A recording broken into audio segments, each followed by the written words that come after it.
আমন্ত্রণ জানাচ্ছি সপ্তাহের দেশ আয়োজনে। আপনাদের সাথে আছে আমি সুরভি তরণী। আজকে আমরা সপ্তাহের দেশে কথা বলবো ঈদের পর দেশ এই বিষয়টি নিয়ে, এবং কথা বলার জন্য আজকে আমাদের সাথে স্টুডিওতে উপস্থিত আছেন রুহিন হোসেন প্রিন্স, সাবেক সাধারণ সম্পাদক বাংলাদেশের কমিউনিস্ট পার্টি। আপনাকে স্বাগত আজকে আমাদের আয়োজনে।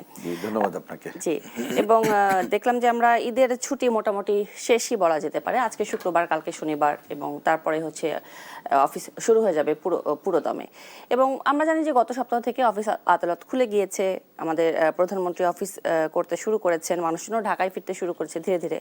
এবং দেখলাম যে ঈদের এই 10 দিনের লম্বা ছুটির ভিতরে দুর্ঘটনার সংখ্যাটা, অ্যাক্সিডেন্টের সংখ্যাটা অনেক বেশি। আপনার কাছে কি মনে হয়, যে একটু বুঝতে চাই আসলে এবারের ঈদ যাত্রাটা সব মিলিয়ে কেমন হলো? জি, আপনাকে ধন্যবাদ। যারা শুনছেন তাদেরকে শুভেচ্ছা জানাই। এটা তো ঠিক যে আমাদের সবচেয়ে বড় উৎসব হচ্ছে এই সময়, এবং এই সময় এটাই বাস্তব যে আমাদের যে শেকড়ের টান যেটাকে বলে, অর্থাৎ সেখানেই সবাই ফিরে যায়। এটাও স্বাভাবিক, এবং প্রতিবারই এই কথাটা হয় যাতে নির্বিঘ্নে আমরা যেতে পারি সবাই, এবং এই যাওয়াটাও কিন্তু খুবই জরুরি। এই কারণে আমরা আমাদের সমাজের, অন্যদিকে আলোচনায় না যাই, একটা পয়েন্ট খালি তুলি যে দেখেন, সমাজটার বন্ধনটা যদি দৃঢ় না থাকে, পারিবারিক বন্ধনটা যদি দৃঢ় না থাকে, আমাদের মতো দেশগুলোতে বলছি, তাহলে অনেক সংকট কিন্তু আমরা উত্তরণ ঘটাতে পারবো না। বিচ্ছিন্নতা নতুন নতুন সংকট তৈরি করবে।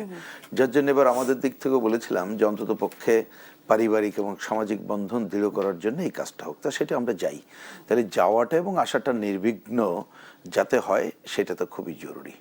আমরা শুধু এবছর না, বিগত বেশ কয়েক বছর যদি দেখেন, একটা ডেভেলপমেন্ট হয়েছে, সেটা হচ্ছে ছুটি। এটা একটু নানাভাবে বাড়ানো একদিকে হয়েছে। 2 নম্বর হচ্ছে মানুষের মধ্যে সচেতনতা বেড়েছে, এবং এইবার বাস্তব কারণে স্কুলটা বন্ধ করে আগেই ছুটি দেওয়া হয়েছিল, যার জন্য হচ্ছে একটা যে সময় ধরে মানুষের যাওয়া, আগে যে হুড় করে যাওয়ার থেকে এটা কিন্তু বেড়েছে, যার জন্য অনেক সময় যাওয়াটার যে জটিলতাটা হয়, এটা হয়তো অনেক কম চোখে পড়েছে। আমি হওয়াটা স্বাভাবিক দেখছি, কারণ এত কোটি মানুষ যখন ঢাকা শহর ছাড়ে, বিভিন্ন জেলা সদর থেকে ছাড়ে, তখন এইটা বাস্তবতা হয়। কিন্তু তারপরও এটা খুবই দুঃখের সাথে বলতে হচ্ছে, এইবারের আমরা দেখি অন্য সময় দুর্ঘটনার একটা বড় বিষয় হয় হাইওয়েতে মোটরসাইকেল, কিন্তু এইবার জ্বালানি সংকটের কারণে এইটা কম ছিল। আমি নিজেও পদ্মা সেতু দিয়ে আসা যাওয়া করেছি, কিন্তু অতীত দিনে যে পরিমাণ মোটরসাইকেল দেখেছিলাম, এবার চোখেই ওই অর্থে বললে ছিলই না, যা ছিল এটা হিসাবের মধ্যে না। এবং আমি একটু আগেই হচ্ছে একটি গণমাধ্যমে দেখছিলাম যে 10 দিনের সড়কে, শুধুমাত্র সড়কে নিহত হয়েছেন 274 জন। আমি ওইটাই বলতে চাইছি যে তাহলে আমাদের হিসাব হওয়া উচিত ছিল অতীতের তুলনায় এবার দুর্ঘটনার পরিমাণ কম হবে, কিন্তু আপনি ওই অনুপাত যদি হিসাব করেন তাহলে কিন্তু কম হয় নাই। সবচেয়ে দুঃখের এবং ক্ষোভের কথা হচ্ছে আমাদের এই যে দৌলদিয়ায় যে যাত্রীবাহী বাস যেটা হলো, আমাদের ট্রেন ক্রসিং এর কারণে যে দুর্ঘটনার শিকার হলো, এবং সর্বশেষ আমাদের যে পাহাড়ি অঞ্চলে বাস খাদে পড়লো, এই ধরনের অনেকগুলো ঘটনা আমরা কিন্তু একেবারেই আশা করিনি।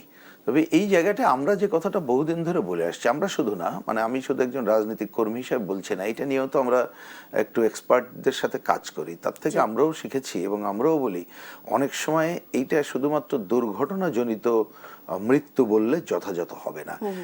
কোনোটা হ্যাঁ দুর্ঘটনা আছে, নাই তা না, কিন্তু কোনোটা হচ্ছে আমরা বলি কাঠামোগত হত্যাকাণ্ড। যেমন ধরুন, আপনি অন্যটা না যাই, দৌলদিয়ার জায়গাটা দেখেন, যে আমাদের মতো দেশে এত ডেভেলপমেন্ট, আমরা পদ্মা সেতুর কথা বলি, মেট্রো রেলের কথা বলি, আমরা কি বলে নদীর তলে রাস্তা, তাই না, টানেল। তা সেই জায়গায় দৌলদিয়ার মতো জায়গা, এবং এই ধরনের আরো অনেক জায়গা আছে, কিন্তু এটা অনেকে খবর রাখি না আমরা, যে গাড়িটা ওঠা এবং ফেরত যাওয়াটা কেন নিরাপদ করতে পারবো না, এরকম কেন আমরা কাঠামো করতে পারবো না।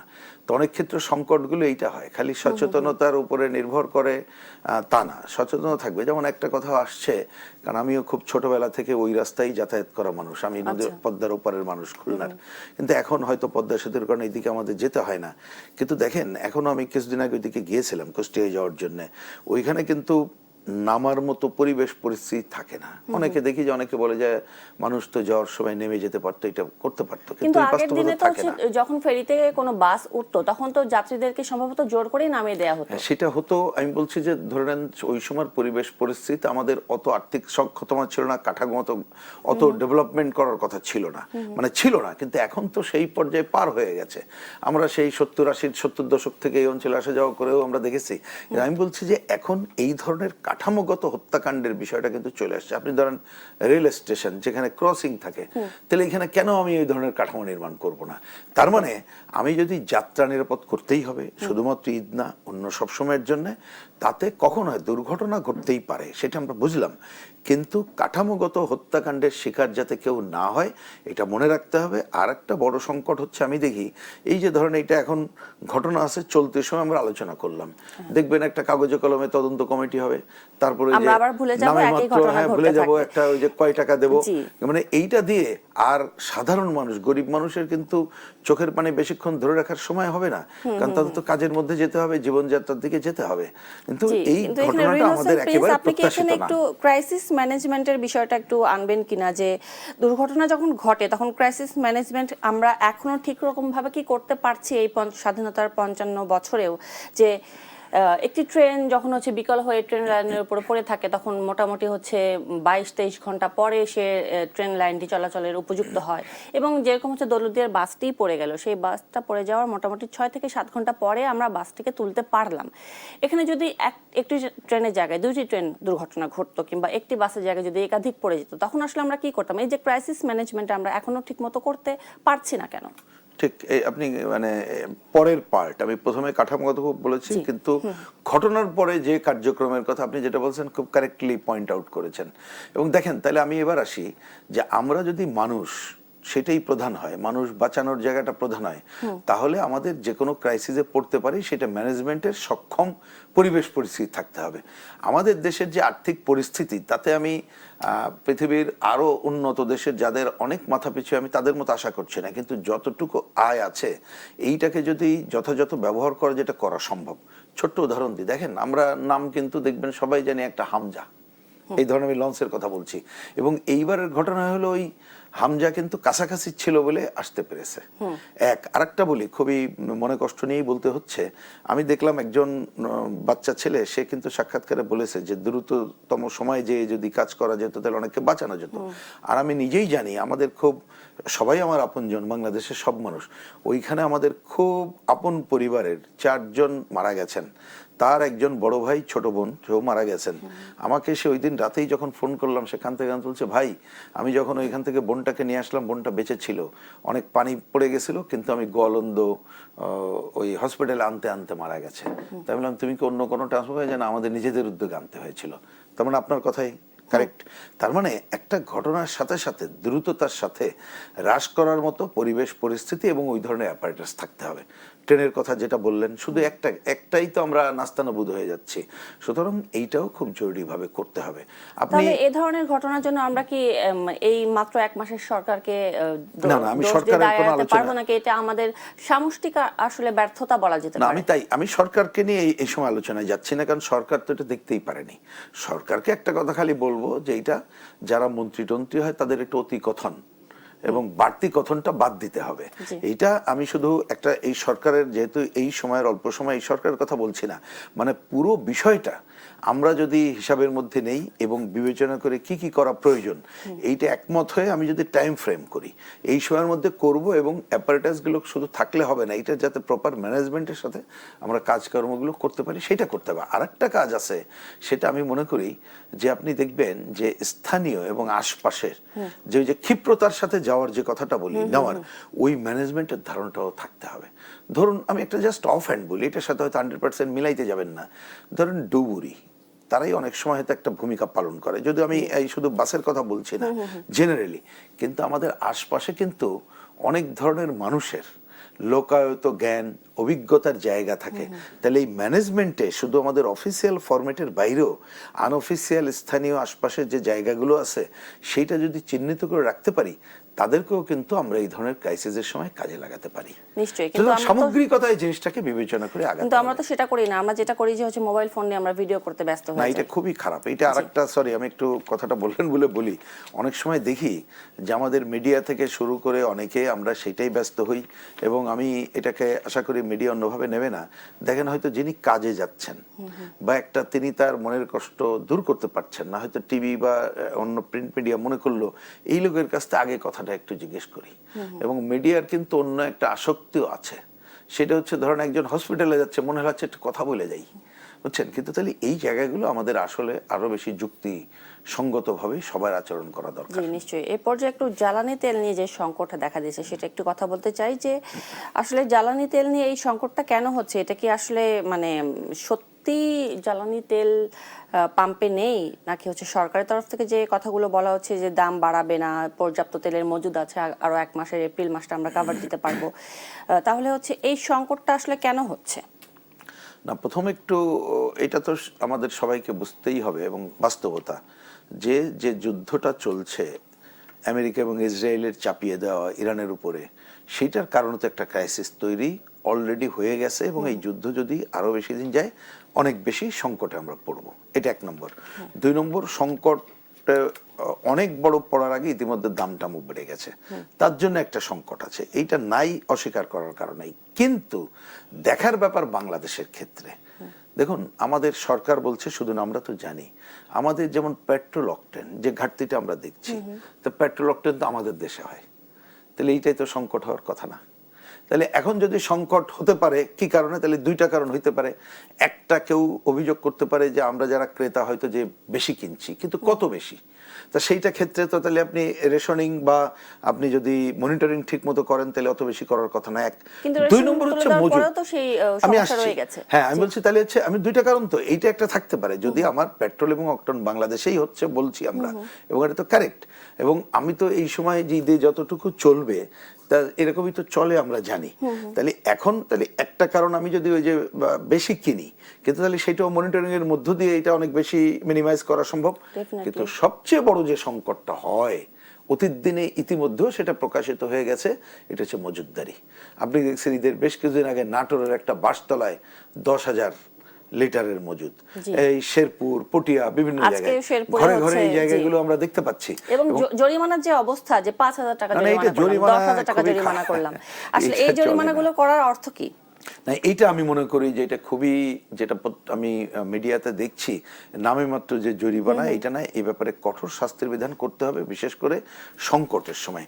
আরেকটা জিনিস একটু মনে রাখা দরকার, এইটাও মনিটরিং করতে হবে, কারণ এইটা এখনো এরকম পর্যাপ্ত তথ্য নেই। কিন্তু কথাটা আমি তুলে রাখতে চাই, কেন তাও বলি, গতকাল আমাদের এই সরকারের একজন, অনেকগুলো মন্ত্রীর সাথে দেখা হলো, তার মধ্যে তার সাথে একটু কথা হয়েছে বলে আমি কথাটা বলি।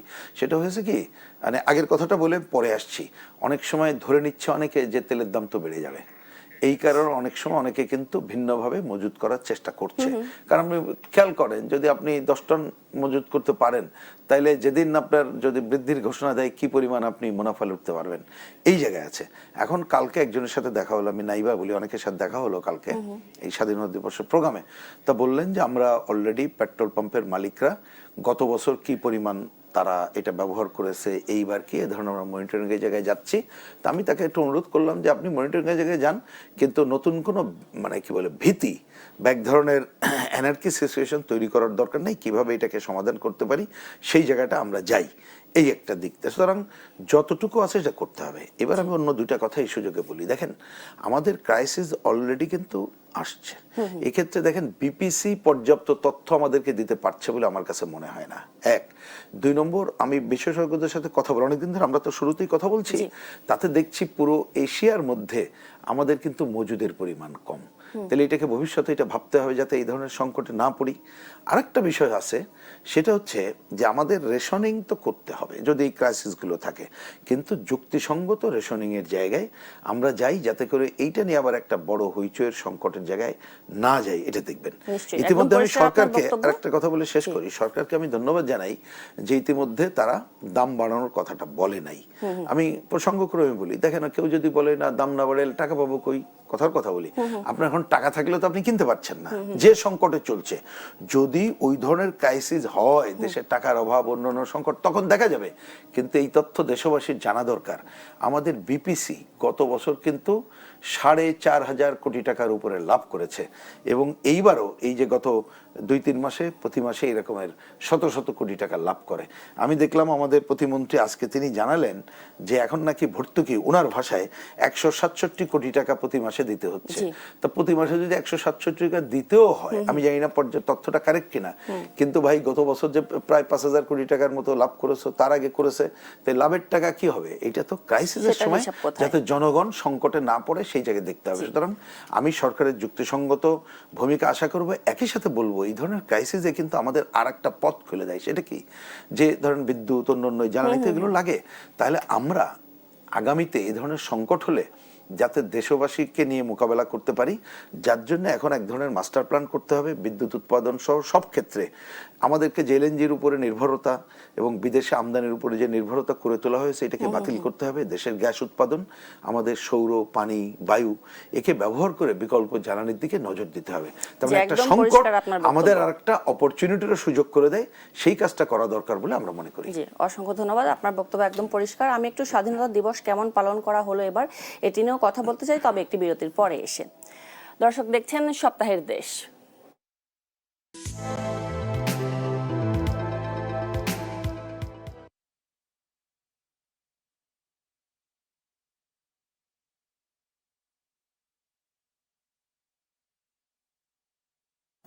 স্যারকে, প্রিন্স ভাইকে একটু পানি দিতে বলেন। না কেউ নয়, ও আনতে গেছে মনে হয়।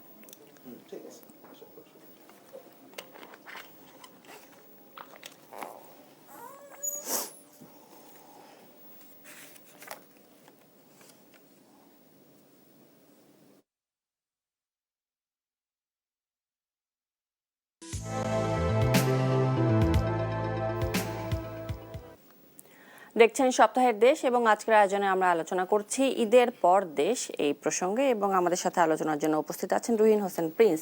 আমরা সরাসরি এবারে চলে যেতে চাই আলোচনায়। বলেছিলাম যে বিরতিতে যাওয়ার আগে যে বিশেষ করে এবার যে আমরা স্বাধীনতা দিবস পালন করলাম, দুইটি বিষয় আসলে ঘটনা আপনার কাছ থেকে জানতে চাই এবং ব্যাখ্যা শুনতে চাই।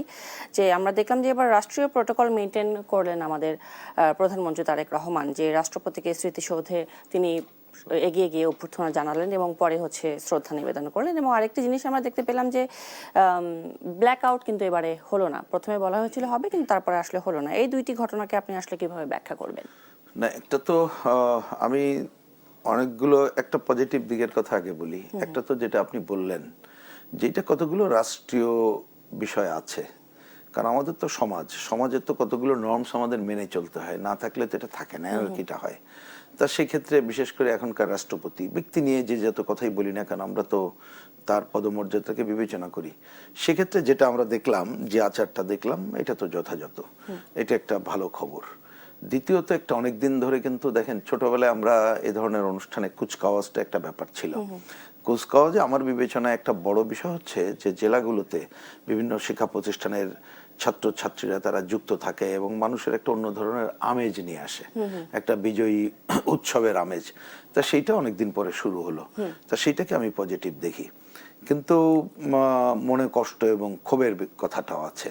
যেমন প্রথম বক্তব্য হচ্ছে, দেখেন 25 তারিখ, কারণ আমরা তো জানি এটা একটা গণহত্যা সংগঠিত হয়েছিল 25শে মার্চ, এবং আমরা কিন্তু 17 সাল থেকে এটাকে জাতীয় গণহত্যা দিবস হিসেবে পালন করি, এবং আমাদের একটা দাবি হচ্ছে আন্তর্জাতিকভাবে যাতে এটা একটা গণহত্যা হিসেবে স্বীকৃতি আমরা পাই।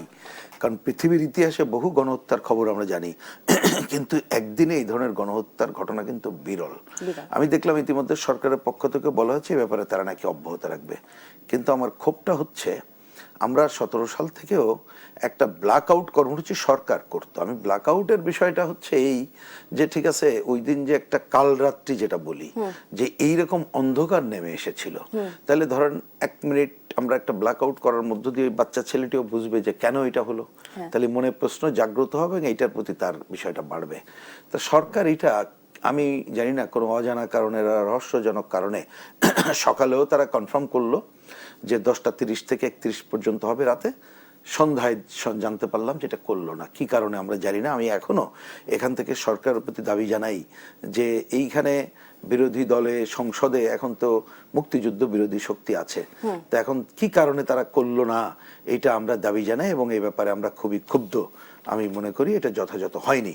সরকার যদি এর বিকল্প অন্যটা করতো তাহলে এটা বিবেচনা করতে পারতাম। স্বাধীনতা দিবসে এবং এইবার এটাও আমি এটা জাতীয় স্মৃতিসৌধ পরিষ্কার বলেছি, আমি আমার পক্ষ থেকে দলের পক্ষ থেকে, যে আমাদের এবার একটা লজ্জাজনক পরিস্থিতির মধ্য দিয়ে এই জাতীয় দিবসটা এই স্বাধীনতা দিবসটা পালন করতে হলো।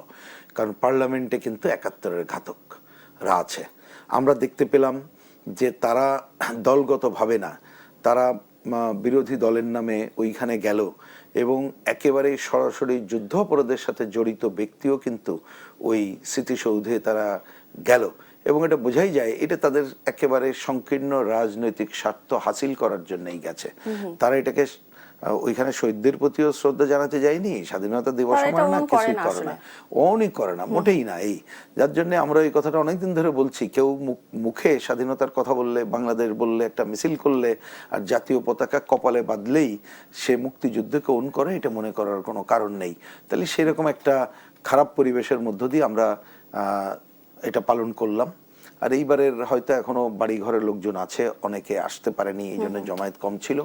আরেকটা বিষয়, সেইটা এইবারও অবসান এখনো দেখলাম না, কিন্তু আমি আহ্বান জানাবো, কারণ একটা নতুন সরকার এসেছে, আমাদের কিন্তু অনেক অভিজ্ঞতা হয়েছে 55 বছরে। বিভিন্ন সময় ক্ষমতায় যারা ছিল তারা কিন্তু মুক্তিযুদ্ধের ইতিহাস যার যার মতো করে রচনা করেছে। আমরা এটাকে একটা সার্বজনীন জায়গাটা আনতে পারিনি।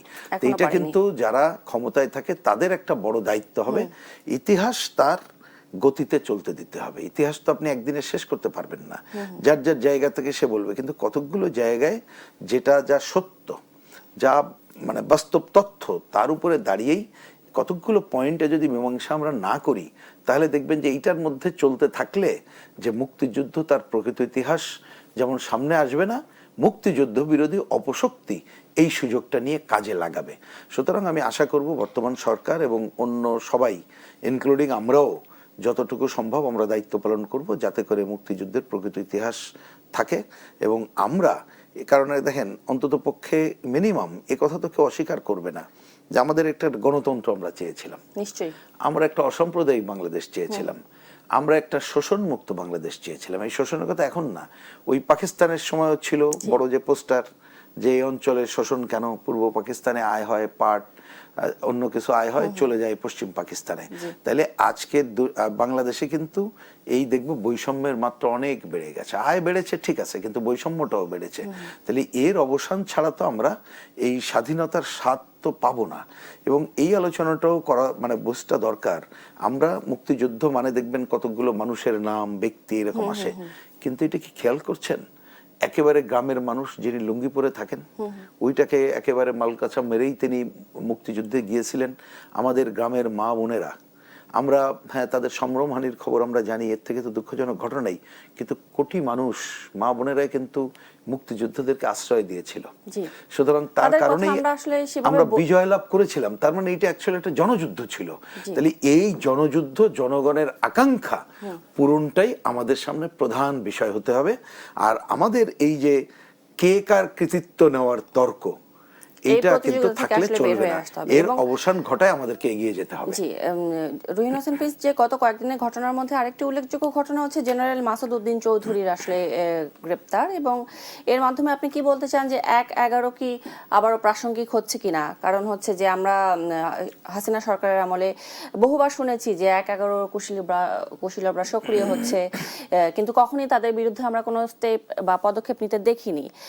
আপনি কি মনে করেন যে এই সময় এসে এই যে মাসুদ উদ্দিনের গ্রেপ্তারটা আসলে সেই ১/১১ বিচারের কোনো প্রক্রিয়া কিনা, নাকি যে মামলাগুলোর কথা বলা হচ্ছে যেরকম হচ্ছে মানব পাচারের মামলা, সেই গ্রেপ্তারই তার মধ্যেই সীমাবদ্ধ থাকবে এই কার্যক্রমটা? আচ্ছা, আমি জিনিসটাকে একটু পেছন থেকে আসি। দেখেন, আমরা তো একটা স্বাধীন দেশ। সমস্যাটা হয়ে গেছে যে গণতন্ত্র, আমি গণতন্ত্র বলতে বুর্জোয়া গণতন্ত্রই মিন করছি, সংসদীয় গণতন্ত্রের ধারা, এটা কিন্তু সুপ্রতিষ্ঠিত করতে পারেনি।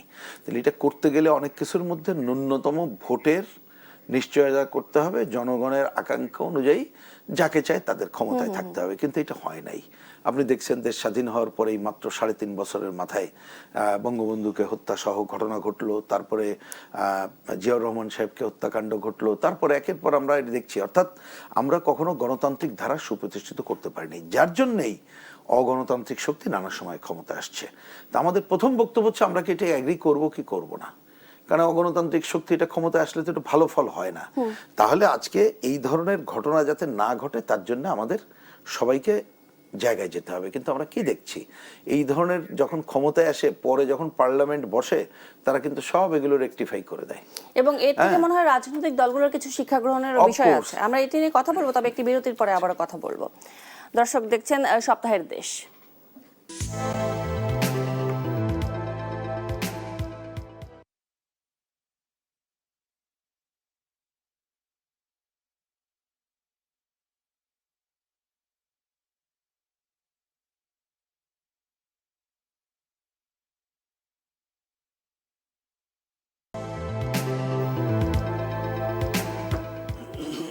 আবারও স্বাগত সপ্তাহের দেশে, এবং আজকে আমাদের সাথে আছেন রুহিন হোসেন প্রিন্স, সাবেক সাধারণ সম্পাদক বাংলাদেশের কমিউনিস্ট পার্টি। এবং জনাব রুহিন হোসেন প্রিন্স, আপনি নিজেও খেয়াল করে থাকবেন যে সম্প্রতি এনসিপির মুখপাত্র আসিফ মাহমুদ সজীব ভুইয়ার একটি কথা খুব ঘুরপাক খাচ্ছে সামাজিক যোগাযোগ মাধ্যমে। সেটি হচ্ছে যে তিনি বলেছেন 2029 পর্যন্ত ক্ষমতায় থাকতে ডিপ স্টেট থেকে অফার করা হয়েছিল, তাদের কিছু শর্ত ছিল, তারা পুরো স্ট্র্যাটেজি সাজিয়ে দিয়েছিল কিভাবে ক্ষমতায় থাকা যায়, কিন্তু তারা নাকি রাজি হননি। এ ব্যাপারে আপনি আসলে কি মন্তব্য করতে চান? না, এটা আমি মনে করি যে এই সপ্তাহের সবচেয়ে গুরুত্বপূর্ণ রাজনৈতিক ঘটনা এটা, যেটা আপনি তুললেন। আমি এটা মিলিয়ে একেবারে সংক্ষেপে বলি। একটু আগে অন-11 নিয়ে আলোচনা করছিলাম। দেখেন, তাহলে অন-11 তো আমাদের কারোর কাঙ্ক্ষিত না, তখন অনির্বাচিত সরকার চাই না। তো এই ক্ষেত্রে এই ধরনের সংকট তৈরি হয় বলেই তারা আসার সুযোগ পায়। এর জন্য কিন্তু রাজনৈতিক দলগুলো তাদের দায় এড়ানো যাবে না, বিশেষ করে ক্ষমতায় যারা থাকে, এটা মনে রাখা দরকার। এবার আসি, আমি অন-11 নিয়ে আলোচনা সময়ের জন্য না যাই। এইবারও যেটা হলো, আমাদের বিবেচনাটা হচ্ছে অন-11 একটা বড় বিষয় ছিল বিরাজনীতিকরণ করা, মানে প্রচলিত ধারা রাজনৈতিক দলগুলোকে বাদ দিয়ে অন্য কাজগুলোকে করা। এবং তারা কিন্তু প্রথমে ভেবেছিল দীর্ঘ সময় ধরে ক্ষমতায় থাকবে, কিন্তু নানা বিবেচনায় মামলা ছিল এবং নানা ঘটনায় তারা পারে নাই। তো এখন এইবারের এই যে একজন উপদেষ্টা ইউনূস সাহেবের ছিলেন, তিনি যখন এটা বললেন, তো এটার মধ্য দিয়ে তো পরিষ্কার হলো। তাহলে আমার প্রথম দাবি হচ্ছে যে এটা ইউনূস সাহেবকে পরিষ্কার করে বলতে হবে যে ডিপ স্টেটের দাবিগুলো কি কি ছিল, মানে কি কি করতে হবে। শর্ত ছিল উন্মুক্ত করতে হবে। 2 নম্বর হচ্ছে ডিপ স্টেটের সাথে বিদেশ এবং দেশি কারা কারা জড়িত ছিল। এইটা যদি চিহ্নিত আমরা না করতে পারি, তাহলে মনে রাখবেন যে অন-11 7 সালে যেটা সফল হতে পারেনি, 26 সালে তাহলে তারা করতে চাইছিল, এই 24 সালে আবার আগামীতেও তারা কিন্তু করতে চাইবে। সুতরাং এগুলো উন্মুক্ত করতে হবে এবং এর সাথে যারা জড়িত তাদেরকে শুধু আইনগতভাবে না, রাজনৈতিকভাবে মোকাবেলা করা আমাদের জন্য জরুরি কর্তব্য হয়ে দাঁড়াবে। এবং আমি আসিফ সাহেব যে কথাগুলো বলেছে, আমি ওনাকে বলবো, ওনাকেও কিন্তু আজকে এগুলোকে আর একটু ঝেড়ে কাশতে হবে, ওনাকেও পরিষ্কার করতে হবে। এবং এই সাথে ওনারা যে টিমে ছিলেন, ওই টিমের মধ্যে কারা কারা ছিল এইটুক বলতে হবে। কারণ আমরা কিন্তু জানি, আমি যদি ভুল না করি, সম্ভবত ধর্ম উপদেষ্টা বা যে কোনো একজন ইউনূস সাহেবের খুব ওই অঞ্চলের মানুষ, তিনি কিন্তু বলেই ফেলছিলেন যে কেন অসুবিধে কি, যে 29 সাল পর্যন্ত তো ক্ষমতায় ছিল, আমরা থাকতেও তো পারি। অনেকেই তো বলেছিলেন যে অনেকে চায় 5 বছর 10 বছর আমরা থাকি। এইটা একটা। আরেকটা বিষয়, এই যখন আমরা অন-11 বলবো এবং এবারে বলবো, ডক্টর মোহাম্মদ ইউনূস সাহেবকেই প্রধান সামনে এসে ওনাকে কথা বলতে হবে। কারণ অন-11 অন্যতম সমর্থক তো ছিলেন ডক্টর মোহাম্মদ ইউনূস। আজকে যখন আপনি অন্যদেরকে ধরছেন, কথা বলছেন, তা ওনাদেরকে যদি অন-11 মামলায় ধরা হতো তাহলে একরকম ব্যাপার, কিন্তু মামলা তো দেখলাম অন্য মামলা। সুতরাং আমি মনে করি যে এই ধরনের অগণতান্ত্রিক শাসন ব্যবস্থা যারা করতে চায় তাদেরকে আইনের মুখোমুখি আনা দরকার। এবং ডক্টর মোহাম্মদ ইউনূস কাছ থেকেও জানা দরকার 111 ওনার কি ভূমিকা ছিল, আর এইবারও ডিপ স্টেটের সাথে ওনার কি ভূমিকা ছিল, কারণ মেটিকুলাস ডিজাইনের কথা উনি এসে আগে বলেছিলেন। তাহলে এই 24 আগস্ট আমরা তো রাস্তায় থেকেই গণ অভ্যুত্থান সংগঠিত করার কাজটা করেছিলাম। হ্যাঁ, দক্ষিণপন্থীর উত্থান হয়েছে সেটা একটা অন্য আলোচনা, কিন্তু আমরা তো সিনসিয়ারিটির সাথে এটা একটা গণ অভ্যুত্থানের পরে গণতান্ত্রিক শাসন ব্যবস্থা চেয়েছিলাম। তাহলে এই ক্ষেত্রে ডক্টর মোহাম্মদ ইউনূসের কি ভূমিকা ছিল, তিনি ডিপ স্টেটের পার্ট কিনা, ডিপ স্টেট কারা, তাদের আলটিমেটলি কি লক্ষ্য ছিল, তিনি 7 সালে যেটা পারেন নাই এইবারও করতে যে যদি পুরোটা হয়তো পারেন নাই, তাহলে ভবিষ্যতে উনি কি করবেন এটা আমাদের সবাইকে সাবধান থাকতে হবে। নিশ্চয়ই। অসংখ্য ধন্যবাদ আপনাকে রুহিন হোসেন প্লিজ আজকে আমাদেরকে সময় দেওয়ার জন্য।